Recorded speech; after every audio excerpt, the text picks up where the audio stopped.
The Golden Age of Piracy, roughly 1650 to 1730, is remembered for swashbuckling adventure, buried treasure, and romantic outlaws terrorizing the Caribbean. But underneath the mythology was something more sophisticated and historically significant, which is that pirates, operating outside state control and beyond the reach of law, created the first functioning offshore financial system. A network of safe harbors where stolen wealth could be stored and laundered, where goods could be fenced and legitimized, where international currencies could be exchanged without regulation, where banking services were provided to anyone regardless of legal status, and where the line between legitimate commerce and piracy was deliberately blurred to the point of non-existence. And this system, centered on ports like Port Royal in Jamaica, Nassau in the Bahamas, and various smaller havens across the Caribbean and Madagascar, operated for decades as a parallel financial system outside the control of European empires. And while eventually the empires cracked down and suppressed open piracy, the techniques and organizational models that pirates developed persisted and evolved into modern offshore banking,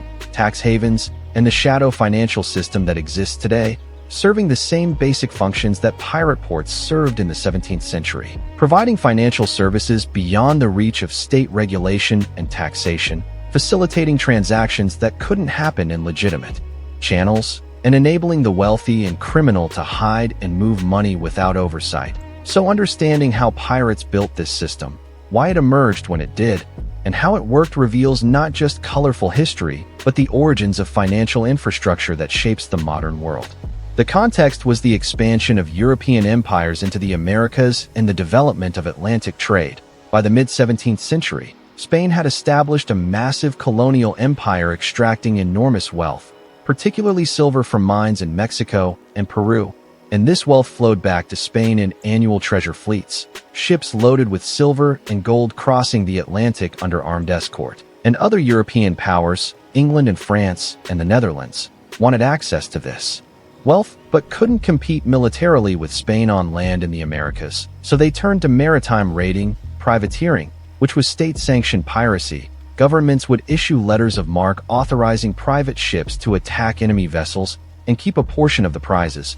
And during wartime, privateering was legal and even respectable, a legitimate way to harm enemies and enrich oneself simultaneously. But the problem was that wars ended, and when they did, the privateers who had been encouraged to raid Spanish shipping were suddenly expected to stop and return to legitimate commerce. But these men had spent years or decades learning violence and plunder, had become skilled at maritime raiding, had ships and crews and knowledge of where the treasure fleets sailed, and many of them saw no reason to stop, just because their governments had made peace with Spain. So privateers became pirates. And the distinction was often murky: the same men, the same ships, the same activities, but without legal sanction. And since Spain considered all foreign ships in the Caribbean to be pirates regardless of legal authorization, from the raiders' perspective, there wasn't much difference between privateering and piracy except that pirates kept all the loot rather than sharing with governments. The economic logic of piracy was straightforward. Enormous wealth was flowing through a relatively small number of predictable routes: the Spanish treasure fleets, merchant ships carrying sugar and tobacco and slaves, and this wealth was relatively poorly defended. Spanish ships often sailed with minimal escort. Merchant vessels rarely had enough crew or weapons to seriously resist, and the maritime technology of the time favored attack over defense. A fast maneuverable ship could overtake and board a heavily loaded merchant vessel relatively easily. And once aboard, superior numbers and ruthlessness usually secured the cargo. So piracy was highly profitable for those willing to accept the risks, which included death in battle, execution if captured, disease in tropical climates, and the constant threat of betrayal by crew or rivals. But for men with few legitimate prospects, often former sailors or soldiers or indentured servants who had escaped harsh conditions, these risks were acceptable compared to the poverty and exploitation they faced in legitimate employment. And piracy offered something rare in the 17th century, a form of rough democracy. Pirate crews typically elected their captains and divided plunder relatively equally according to agreed articles, far more egalitarian than legitimate society where rigid hierarchies were the norm. So piracy attracted not just criminals, but also men seeking freedom and autonomy outside the constraints of class society. But profitable piracy required infrastructure. You couldn't just sail around attacking ships indefinitely.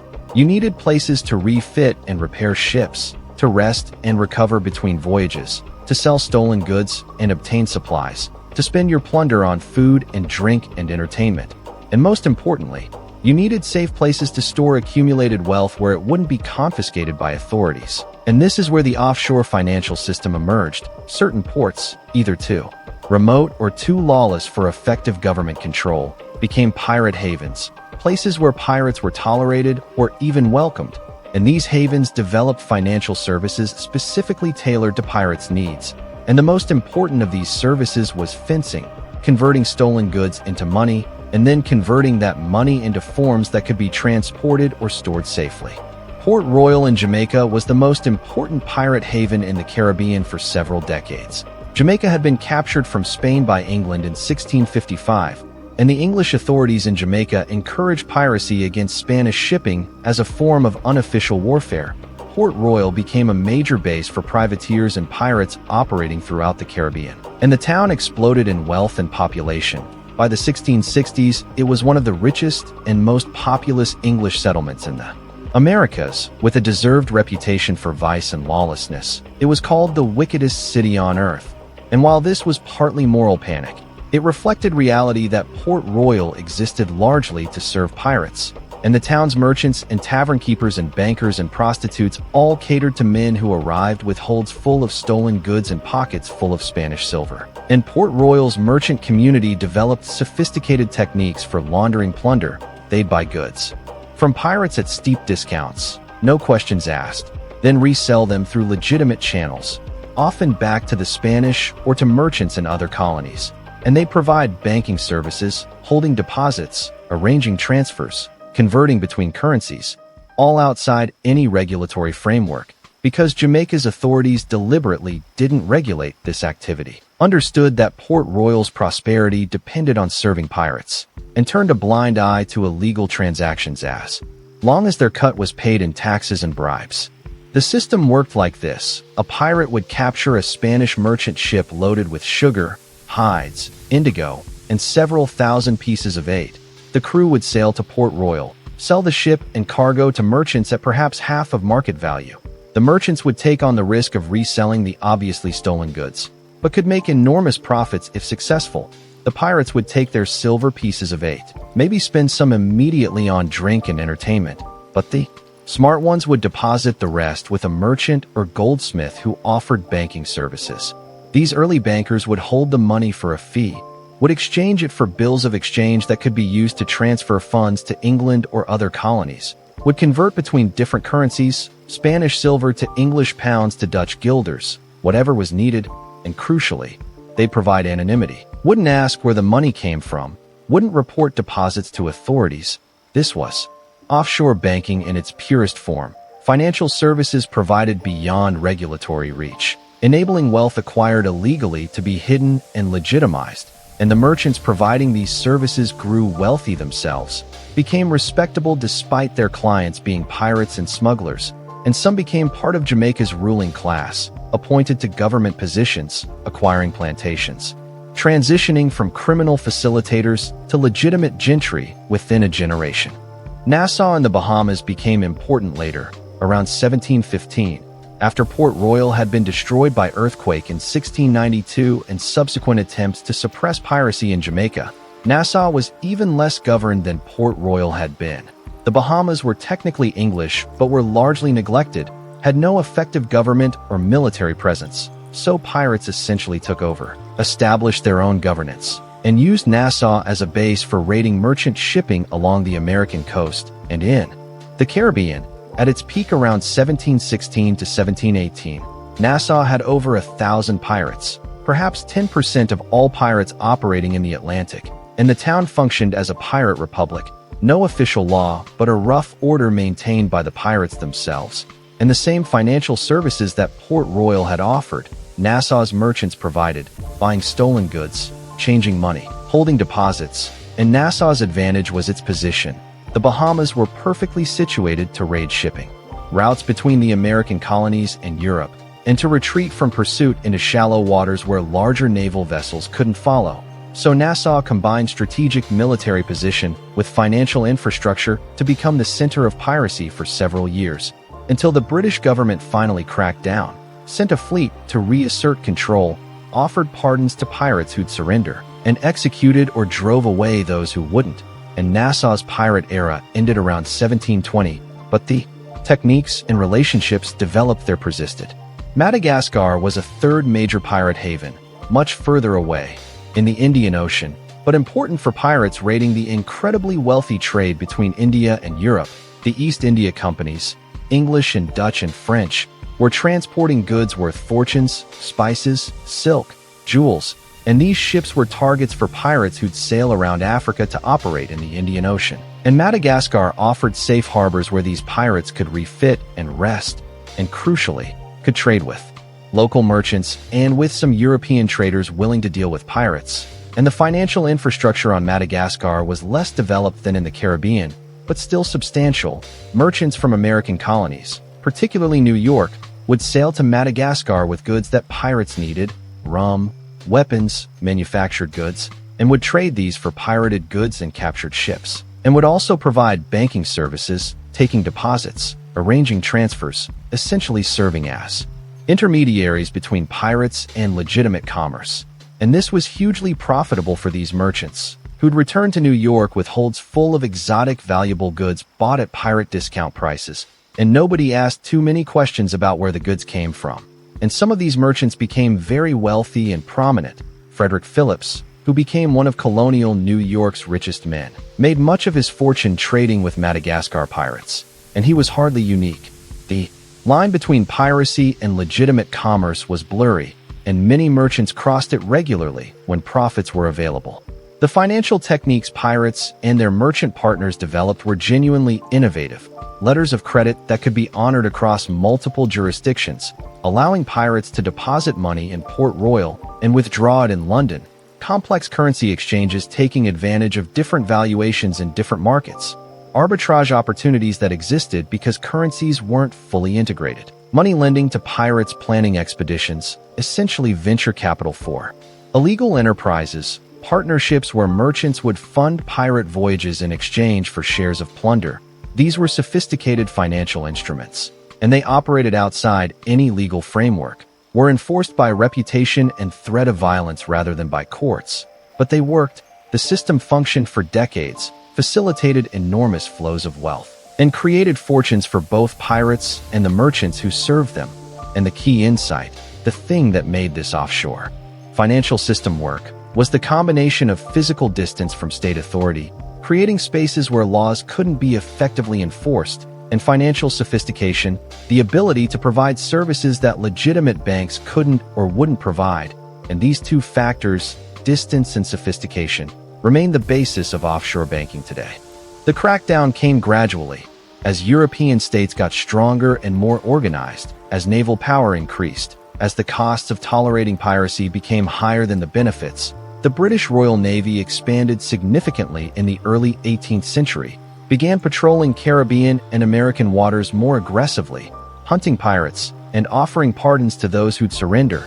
And many pirates took the pardons, returned to legitimate life, but some didn't, and these were hunted down and executed, often in dramatic public hangings designed to deter future piracy. And simultaneously, the colonial governments that had tolerated or even encouraged pirates were pressured to crack down. Jamaica's governor was ordered to suppress piracy rather than profit from it. New York merchants who traded with Madagascar pirates were investigated, and the havens were brought under control. Port Royal had already been destroyed and partially abandoned after the 1692 earthquake. Nassau was occupied by British forces in 1718. Madagascar's pirate settlements gradually dispersed as the Royal Navy made the Indian Ocean too dangerous. And by 1730, the Golden Age of Piracy was over. Not because pirates had been eliminated. Piracy continued and continues today, but because the large-scale, organized piracy that had created the offshore financial system was suppressed. States reasserted control over the Caribbean and other contested waters, and the space for pirate havens closed. But the financial techniques and organizational models didn't disappear. They went underground or legitimate or both.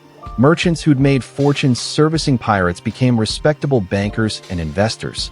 The techniques they developed for moving money outside legal channels were adapted for smuggling and tax evasion and other forms of illegal commerce. And the basic concept that you could provide financial services beyond state regulation in jurisdictions that wouldn't enforce other states' laws, this concept proved evergreen. The offshore banking that emerged in the 20th century, places like the Cayman Islands and Panama and Liechtenstein, these are direct descendants of pirate havens, offering essentially the same services: places to hide wealth from taxation and regulation, places to conduct transactions that couldn't happen under scrutiny, places where money can be laundered and legitimized. And the connection isn't just conceptual. Some modern offshore centers were literally former pirate havens. The Bahamas, which was Nassau, is now a major financial center. Cayman Islands, Jamaica, these were all part of the pirate Caribbean, and now they're offshore banking hubs.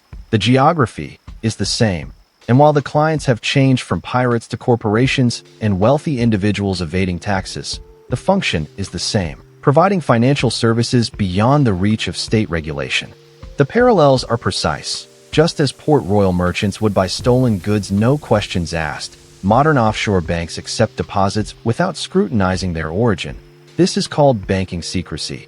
Just as pirate-era merchants would convert Spanish pieces of 8 to English pounds to Dutch guilders to hide the money's origin, modern banks offer currency exchanges and complex transactions designed to obscure the trail. Just as pirate havens existed in physical locations too remote or unimportant for states to effectively control, modern tax havens exist in legal jurisdictions that choose not to regulate or cooperate with other states' investigations. The mechanism is the same: exploit the gaps between different legal jurisdictions, provide services that are illegal or regulated elsewhere, and profit from facilitating activities that states try to suppress. And just as states eventually cracked down on pirate havens when the costs became too high, modern states periodically attempt to crack down on offshore banking through international treaties and anti-money laundering regulations and financial transparency initiatives. But just as piracy never fully disappeared, just moved and adapted, offshore banking persists, evolves, finds new jurisdictions and new techniques, because the fundamental demand remains. People want to hide wealth from taxation and regulation. Criminals want to launder money. Corrupt officials want to store stolen funds. And there's enormous profit in serving these needs. So the system persists despite crackdowns, morphs and adapts, but never truly ends. The difference is legitimacy and scale. Pirate-era offshore banking was small-scale and obviously criminal. Everyone knew Port Royal existed to serve pirates. Nobody pretended otherwise. Modern offshore banking is massive.